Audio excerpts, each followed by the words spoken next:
વિદ્યાર્થી મિત્રો, આજે આપણે સેમિસ્ટર 1 ની અંદર પ્રથમ સત્રમાં સેમિસ્ટર 1 ની અંદર વિષય ગુજરાતીમાં પાઠ ભણવાનું છે એટલે કે પાઠ પહેલું તો રેલવે સ્ટેશન. બધાએ તમારી છોકરી તમારી સાથે રાખવાની અને એના અનુસંધાનમાં જ આપણે ભણવાનું. તો આપણો અભ્યાસ હવે ચાલુ કરી દઈશું ભણવાનું. પ્રથમ સત્રમાં સેમિસ્ટર 1 માં ગુજરાતી વિષયમાં પહેલો જ પાઠ છે રેલવે સ્ટેશન. આ એક ચિત્રપાઠ છે. આ શું છે? ચિત્રપાઠ છે.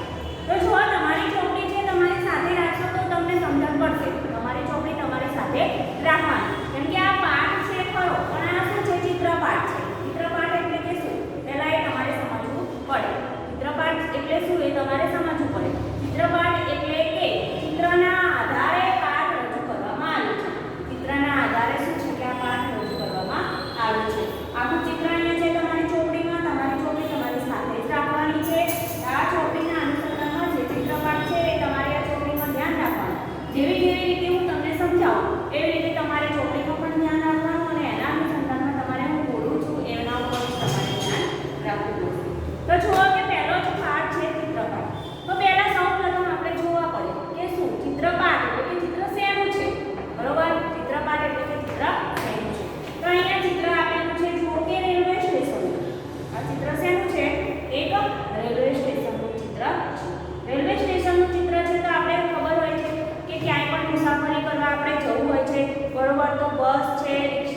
બુક સ્ટોર છે, એક બે સ્ટોર છે. કેટલા છે? બે છે. તો કે બે દુકાનો છે સ્ટોરની. કેટલી છે? બે. તો બે કઈ કઈ છે? તો પહેલી જે છે પ્રભાત બુક સ્ટોર છે અને બીજી જે છે એ ટી સ્ટોર છે. બરોબર? બીજી જે છે એ ટી સ્ટોર છે. એના પછી તમને જો કર્યા છે એમાં સવાલ પૂછાય કે ઘડિયાળમાં કેટલા વાગ્યા છે. બરોબર? તો તમારે ચિત્રના અનુસંધાનમાં જો તમારે ચિત્રના અનુસંધાનમાં ચિત્ર જોવું પડે કે ઘડિયાળમાં કેટલા વાગ્યા છે. બરોબર? તો 4:40 થઈ છે. ઘડિયાળમાં કેટલા વાગ્યા છે? તો 4:40 થઈ છે. તો આ રીતે આખું સરસ મજાનું રેલવેનું આપણે ચિત્ર છે. સરસ મજાનું રેલવેનું ચિત્ર જોવા મળે છે. દરેક માણસોને મુસાફરી કરવી હોય, ટ્રેનમાં કરવી હોય, બસમાં કરવી હોય, રિક્ષામાં કરવી હોય કે એરોપ્લેનમાં કરવી હોય, દરેક જગ્યાએ અલગ અલગ સ્ટેન્ડો એટલે કે ત્યાં બસ સ્ટોપ હોય છે. બરોબર? બસ હોય તો બસ સ્ટોપ હોય છે. આવી રીતે રેલવે સ્ટેશન પણ છે. એવી રીતે વિમાન મથકમાં જવું હોય તો આપણે કહીએ એરપોર્ટ છે. રિક્ષામાં જવું હોય તો રિક્ષા સ્ટેન્ડ છે. આ રીતે અલગ અલગ સ્ટેન્ડના નામ આપેલા જોવા મળે છે. જેવી રીતે આપણે પાઠ ભણીએ છીએ એ પાઠ છે રેલવે સ્ટેશન. આપણે જે પાઠ ભણીએ છીએ એ છે રેલવે સ્ટેશન. રેલવે સ્ટેશનમાં કેવી જગ્યા છે, શું છે, કેટલા માણસો અવર-જવર કરી રહ્યા છે, કેટલી દુકાનો છે, ઘડિયાળમાં કેટલા વાગ્યા છે. બરોબર?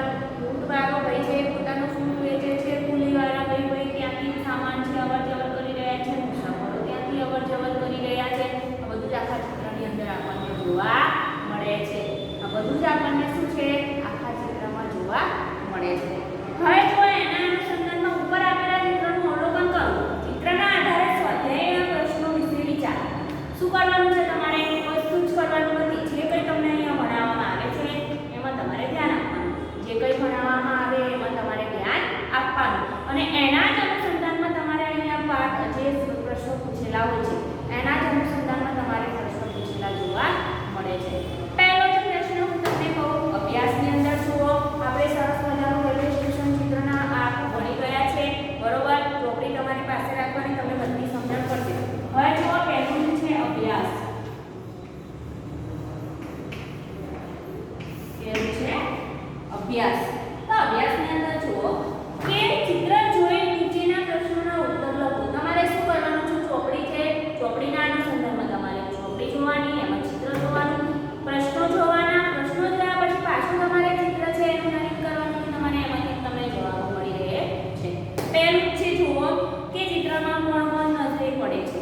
તો તમારે લખવાનો પ્રશ્નનો જવાબ, તમારે નોટ બનાવવાની છે અને એમાં અભ્યાસના સ્વાધ્યાય અને શબ્દાર્થ જે કંઈ આવે એ તમારે લખવાનું છે. પહેલું જો ચિત્રમાં મુસાફરો, ચાવાળો. બરોબર? ચિત્રમાં નીચે મુજબ આપણને જોવા મળે છે. જેમ કે પહેલું છે જો ચિત્રમાં જુઓ કે મુસાફરી કરતા માણસો, એના પછી ચાવાળો, પછી એના પછી જુઓ કે ફેરીઓ. બરોબર? ફેરીયાઓ કે પુલી છે, કે રેકડીવાળો, પુસ્તક વેચનાર અને ગ્રાહકો તેમજ ટિકિટ ચેકર જોવા મળે છે. આ આટલા લોકો આપણને શું ચિત્રમાં જોવા મળે છે. બીજો પ્રશ્ન છે જુઓ કે કયા કયા સ્ટોલ નજરે પડે છે. તો આપણને બે જ સ્ટોલ છે. કેટલા છે? બે છે. બે ની અંદર જુઓ કે પહેલું છે પ્રભાત બુક સ્ટોર અને બીજું છે ટી સ્ટોર. પહેલું છે પ્રભાત બુક સ્ટોર અને બીજું છે ટી સ્ટોર. આ બે સ્ટોલ આપણને જોવા મળે છે. એના પછી જુઓ કે ત્રીજો છે પ્રશ્ન જુઓ કે ઘડિયાળમાં કેટલા વાગ્યા છે. તો તમારે શું છે કે તમારા ચિત્રના અનુસંધાનમાં તમારે જોવાનું કે ભાઈ ઘડિયાળમાં કેટલા. તો 4:40 થઈ છે. બરોબર? ઘડિયાળમાં કેટલા છે? કે 4:40 થઈ છે. તો તમારે એ જ પ્રશ્નનો જવાબ લખવાનો કે ઘડિયાળમાં 4:40 થઈ છે. ઘડિયાળમાં કેટલા? 4:40 થઈ છે. આવી રીતે તમારે ચોથો પ્રશ્ન છે જુઓ કે કયા કયા ફેરિયાઓ નજરે પડે છે. કયો છે કે કયા કયા ફેરિયાઓ નજરે પડે છે. તો ફળ વેચનારો એક ફેરિયો નજરે પડે છે. એક જ છે. ચિત્રની અંદર જુઓ કે ફળ વેચનારો એક જ ફેરિયો આપણને નજરે જોવા મળે છે. બીજા છે નહીં. આ હતું તમારું અભ્યાસ. આ શું હતું તમારું અભ્યાસ. હવે જુઓ સ્વાધ્યાય.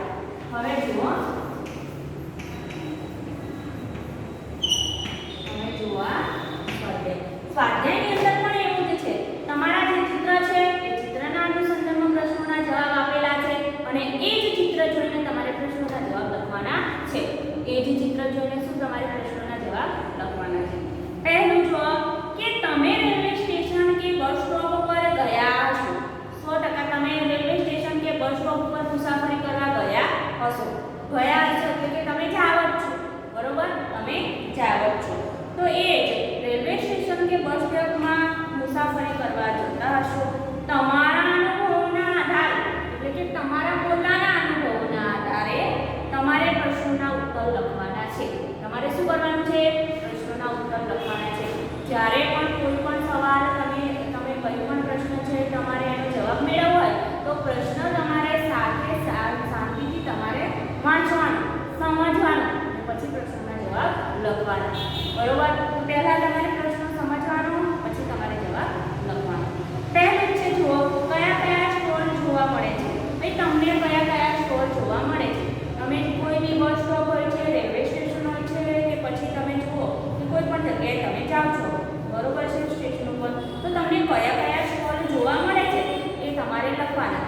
તો હું તમને અહીંયા કહું છું જુઓ જવાબમાં કે રેલવે સ્ટેશન કે બસ સ્ટેશન પર આ સ્ટોલ જોવા મળે છે. જેમ કે બુક સ્ટોલ છે, ટી સ્ટોલ છે, એના પછી ત્રીજું છે ફૂડ સ્ટોલ છે, ફણસા અને મીઠાઈની દુકાન છે, એના પછી જો સૂપ ચણાની સ્ટોલ છે અને ઠંડા પીણાની સ્ટોલ છે. આટલી વસ્તુ તમને આટલી દુકાનો તમને જોવા મળે છે. એના પછી બીજો સવાલ છે જુઓ કે કઈ કઈ સૂચનાઓ લખેલી હોય છે. ભાઈ તમે જ્યારે બસ સ્ટોપ રેલવે સ્ટેશન ઉપર જાઓ છો ત્યારે ઘણી બધી સૂચનાઓ લખેલી હોય છે. તમે વાંચી હશે કે જોઈ હશે. વાંચી ના હોય તો તમે જોઈ તો હશે. તો એના અનુસંધાનમાં તમારે લખવાનું છે કે કઈ કઈ સૂચનાઓ લખેલી હોય છે. ભાઈ ઘણી બધી સૂચનાઓ લખેલી હોય છે, તમે જોઈ રહ્યા છો, બરોબર? ક્યારેક ને ક્યારેક તમે બસ સ્ટોપ કે રેલવે સ્ટેશન તમે ગયા છો અને ત્યાં સૂચનાઓ લખેલી હોય છે. તો તમારે લખવાનું રેલવે સ્ટેશન કે બસ સ્ટેન્ડ ઉપર શું છે કે આ સૂચનાઓ લખેલી જોવા મળે છે. પહેલું ખિસ્સા કાતરુંથી સાવધાન. ભાઈ ચોરી થતી હોય છે તો એના માટે શું છે કે ખિસ્સા કાતરુંથી સાવધાન. બીજી સૂચના છે કે કચરો કચરા પેટીમાં જ નાખવો. બીજી સૂચના શું હોય છે કે કચરો છે કચરા પેટીમાં નાખવો. ત્રીજી સૂચના છે કે ધૂમ્રપાન કરવાની મનાઈ છે. ત્રીજી સૂચના શું છે કે ધૂમ્રપાન કરવાની મનાઈ છે. ચોથી સૂચના છે કે અજાણી વસ્તુ પડેલી જુઓ તો રેલવે સ્ટેશનના અધિકારીને જાણ કરો. તમે કોઈ પણ અજાણી વસ્તુ જુઓ છો, બરોબર, તો રેલવે સ્ટેશન છે એમાંથી તમને તમારે જાણ કરવી પડે.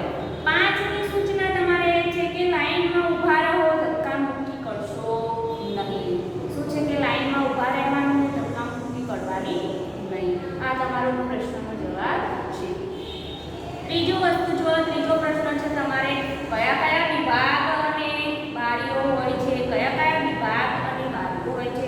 તો જો રેલવે સ્ટેશન કે બસ સ્ટોપ ઉપર આ વિભાગ અને બારીઓ હોય છે.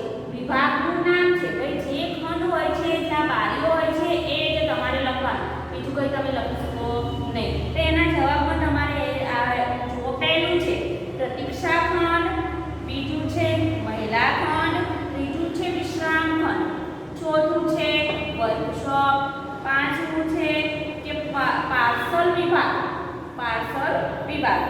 છઠ્ઠું છે રિઝર્વ વિભાગ, સાતમું છે વોટર રૂમ, આઠમું છે લોકર રૂમ અને નવમું છે પોલીસ રૂમ. આ જગ્યાએ તમને આ વિભાગો જોવા મળે છે. આ શું હતું? વિભાગો હતા. હવે એની નીચે તમારે લખવાનું બારીઓ. આ વિભાગો છે ખરા, પણ એ વિભાગોની બહાર બારી છે કેટલામાં એ તમારે લખવાનું. તો પહેલા જો પૂછપરછ બારી હોય છે, ટિકિટ બારી હોય છે, બુકિંગ બારી હોય છે અને કલેક્શન બારી હોય છે. આ ચાર જગ્યાએ આપણને આ બારીઓ જોવા મળે છે. હવે જો તમારો ચોથો જે પ્રશ્ન છે કે લાઉડસ્પીકર દ્વારા કઈ કઈ સૂચનાઓ અપાતી હોય છે.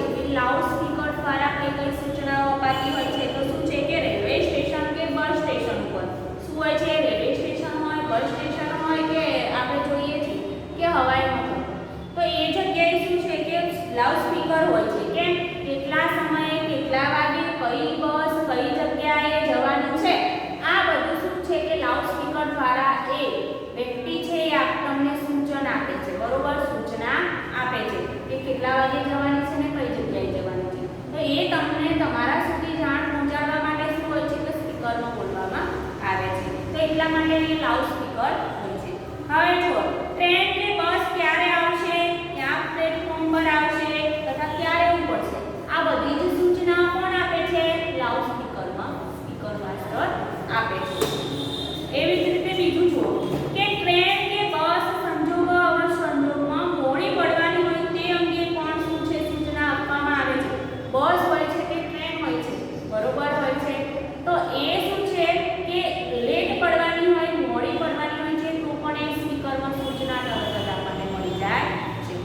ત્રીજી વસ્તુ છે કોઈ બાળક ખોવાયું હોય એ અંગેની સૂચના પણ આપણને ત્યાંથી લાઉડ સ્પીકરમાં આપણને આપવામાં આવે છે. કોઈ બાળક ખોવાયું હોય એવું નથી, ક્યારેક કોઈ સામાન પણ ખોવાય છે તો પણ આપણને શું હોય છે કે સ્પીકરમાં માહિતી મળી જાય છે.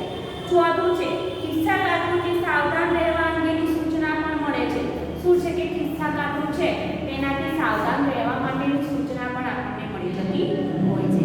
એના પછી જુઓ પાંચમું છે કે અજાણી વસ્તુ કે અજાણ્યો પદાર્થ જુઓ તો તાત્કાલિક પોલીસને જાણ કરો.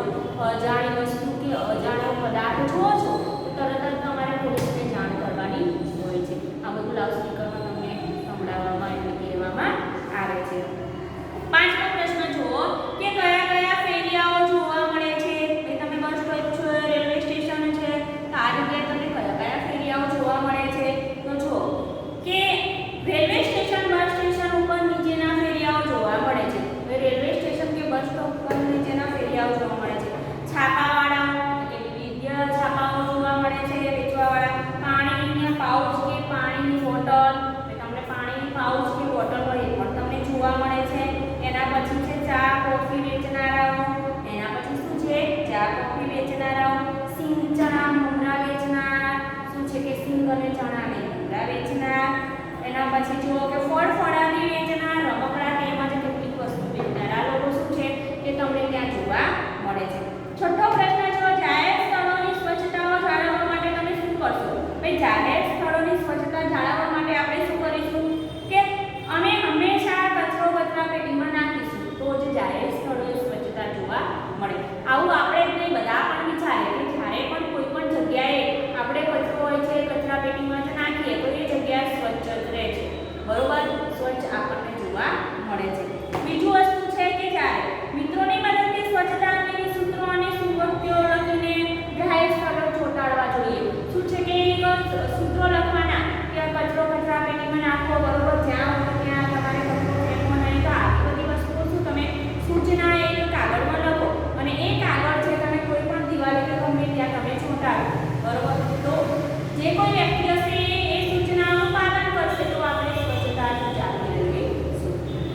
એના પછી તમે જુઓ કે આગળ છે કે ત્રીજી વસ્તુ છે અમે જાહેર શૌચાલયમાં સ્વચ્છતાનું ધ્યાન રાખીશું. ચોથું છે અમે થૂંકવા માટે થૂંકદાનીનો ઉપયોગ કરીશું. ક્યાંય પણ બીજે જગ્યાએ જઈશું નહીં. જાહેર સ્થળોએ દિવાલોને બગાડીશું નહીં. જાહેર સ્થળો છે ત્યાં દિવાલોને બગાડીશું નહીં. આ હતું આપણે પ્રશ્નનો જવાબ. હવે જુઓ 6 પ્રશ્નો છે. 6 પ્રશ્નો કમ્પ્લીટ થઈ ગયા. તમને આવડશે, તમે ધ્યાન રાખીને વાંચજો. હવે જુઓ પ્રશ્ન 2. સ્વાધ્યાયની અંદર છે પ્રશ્ન 2 કે નીચેના જાહેર સ્થળો પર જોવા મળતી સૂચનાઓની નોંધ કરો. ભાઈ કોઈ પણ જાહેર સ્થળે તમે જાઓ છો ત્યારે એની સૂચના એટલે કે એ સૂચનાઓ શું છે એની તમારે નોંધ કરવાનું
ચોથી સૂચના શું છે કે પાણીનો બગાડ કરવો નહીં, પાણી પીવા માટે ગ્લાસનો ઉપયોગ કરવો. શું છે કે પાણીનો બગાડ કરવો જોઈએ નહીં અને એના માટે તમારે શું છે કે ગ્લાસનો ઉપયોગ કરવો જોઈએ. પાંચમું જો વર્ગમાં હાર બંધ એટલે કે જવું આવવું. શું છે કે લાઈનસર વર્ગમાં એક જ લાઈન કરીને જવાનું, આડાઅવળી જવાનું નહીં. છઠ્ઠી પગરખા અહીંયા વ્યવસ્થિત મૂકો. શું છે કે તમે પહેરેલા બૂટ કે ચપ્પલ હોય વ્યવસ્થિત એક જગ્યાએ મૂકવાના હોય છે. ત્રીજું જો શાળામાં બાગમાં ફૂલ છોડને નુકસાન કરવું જોઈએ નહીં. શાળાનો બગીચો હોય તો જે છોડ હોય એને નુકસાન કરવું જોઈએ નહીં. આ એક શાળાની સૂચના હતી. બીજું છે શું છે કે આ એક શાળાની સૂચના હતી. બીજું છે જો દૂધ મંડળી આપણે કહીએ ગામડા વિસ્તારમાં હોય ત્યારે ગામડા વિસ્તારમાં શું હોય છે કે ઢોર ઢાંકર બધા હોય છે તો એ લોકો શું પોતાના દૂધ ભરવા માટે ક્યાં જશે તો દૂધ મંડળીમાં જશે એટલે કે ડેરીમાં જશે. સાદી સિમ્પલ ભાષા એને ડેરી કહેવામાં આવે છે. તો ત્યાં જાય છે તો એમાં સૂચનાઓ શું આવેલી હોય જુઓ કે પહેલી જે સૂચના છે તમારે કે દરેક ગ્રાહકે માંજેલા સ્વચ્છ વાસણમાં દૂધ ઢાંકીને લાવવા. ભાઈ દરેક માણસે શું કરવાનું એનું વાસણ હોય એને સ્વચ્છ સારી રીતે ઘસેલું હોય અને એ ઘસેલું હોય ત્યાર પછી તમારે એની અંદર દૂધ લાવવાનું અને એ ઢાંકેલું જ હોવું જોઈએ. બીજું જો કે સવારે અને સાંજે નક્કી કરેલા સમયે જ મંડળીમાં દૂધ ભરવા આવવાનું. પછી જેવી રીતે સ્કૂલનો સમય કેવો હતો 11 થી 5 એવી રીતે અહીંયા પણ સવારે અલગ સવારનો સમય હોય ને સાંજનો સમય હોય તો એ જે સમયે તમારે આવવાનું. ત્રીજી વસ્તુ રૂમ નંબર 3 માં દૂધનું સેટ પડ્યા પછી દૂધ ભરવું. શું છે કે એક બારી હોય છે એ રૂમમાં તમારે સેટ કરાવવાના અને પછી તમારે દૂધ ભરવાનું હોય છે. તમે ડાયરેક્ટ દૂધ ભરી શકો નહીં. અને પછી પાંચમું જો લાઈનમાં ઊભા રહેવું અને વારાફરતી દૂધ ભરવું. ભાઈ લાઈનમાં જેવી રીતે ઊભા રહેવાનું અને પછી વારાફરતી દૂધ ભરવાનું. આ નોર્મલ વસ્તુ છે. આ બધું શું છે કે તમને એક જનરલ નોલેજની રીતે આટલી વસ્તુ તો તમને યાદ હોવું જોઈએ.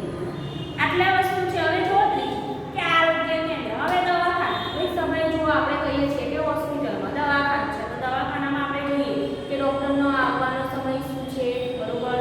પછી એના પછી દર્દીને જે ભાઈ આપણે જે કહીએ કેટલા વાગે નોંધે છે કેટલા વાગ્યાથી કેટલા વાગ્યા સુધી ડૉક્ટર રહે છે બરોબર. આ બધો અલગ અલગ સમય હોય છે. તો ત્યાં પણ એવું હોય શાંતિ જાળવો, ધૂમ્રપાન કરવાની મનાઈ છે બરોબર. ડૉક્ટરને આવવાનો સમય આ છે.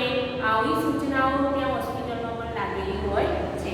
તો એ જે છે બે બાળક બસ શું છે કે ઓછા બાર જય ગોપાલ શું છે કે અહીંયા એના પછી નિયમ સમયે બાળકોની રસી મુકાવી. ભાઈ સમયસર બાળકોની રસી મુકાવી. આ એક હોસ્પિટલની સૂચના છે. દૂધ સંપૂર્ણ આહાર છે. દૂધ છે સંપૂર્ણ આહાર ગણવામાં આવે છે. ડૉક્ટરથી તમારા દર્દી અંગે કશું છુપાવશો નહીં. શું છે ડૉક્ટરને કોઈ બી આપણા દર્દી વચ્ચે કંઈ પણ છુપાવવું જોઈએ નહીં. શાંતિ જાળવો અને હોસ્પિટલમાં પણ શાંતિ જાળવવી જરૂરી છે. એના પછી સાતમું જુઓ કે ડૉક્ટર આપેલી સંમતિ પત્ર સહિત કરતા પહેલા સંપૂર્ણ લખાણ તમારે વાંચવાનું અને પછી તેની અંદર સહી કરવાનું. આ હતું એક આરોગ્ય કેન્દ્ર એટલે કે આ દવાખાનાનું હતું. હવે જો તમારે ચોથું છે કે બસ સ્ટોપ. આપણે ભણ્યા railway stop railway station bus stop બરોબર. રિક્ષા સ્ટેન્ડ આ બધું અલગ અલગ હોય છે. રેલવે સ્ટેશન બસ સ્ટોપ રિક્ષા સ્ટેન્ડ આ બધું અલગ અલગ આપણને જોવા મળે છે. હવે આપણે આવીશું પહેલા આપણે રેલવે સ્ટેશન હોય જો બસ સ્ટોપ. તો બસ સ્ટોપની અંદર પણ એવું જ હોય છે. શું છે કે બસ સ્ટોપ તો બસ સ્ટોપ છે સોરી એના પહેલા આપણે બસ સ્ટોપ સમજી લઈએ પછી ગ્રામ પંચાયત સમજીશું. તો બસ સ્ટોપ ખિસ્સા કાઢવાથી સાવધાન રહેવાનું. બસ સ્ટોપમાં સરસ એવી સૂચના આપવામાં આવે છે. થૂકવા માટેની થૂકદાનીમાં એમાં જ તમારે થૂકવાનું કચરા પેટીમાં જ નાખવાનો. તમારી ફરિયાદ લખી ફરિયાદ પેટીમાં નાખવાનું. શું છે કોઈ પણ તમને ફરિયાદ હોય તે ફરિયાદ પેટીમાં નાખવાનું. બિન વાપરી એટલે કે કોઈ પણ બિન વાપરી કોઈ પણ વસ્તુ તમે જુઓ છો એ વસ્તુ અજાણી હોય તો તરત જાણ કરવાની. આ છે બસ સ્ટોપ. હવે જુઓ કે ગ્રામ પંચાયત. કોઈ પણ સ્કૂલ હોય છે કોઈ પણ આપણે ગ્રામ્ય વિસ્તાર હોય છે તો ત્યાં ગ્રામ પંચાયત આપણને જોવા મળે છે. તો ત્યાં શું ગ્રામ પંચાયત જોવા મળે છે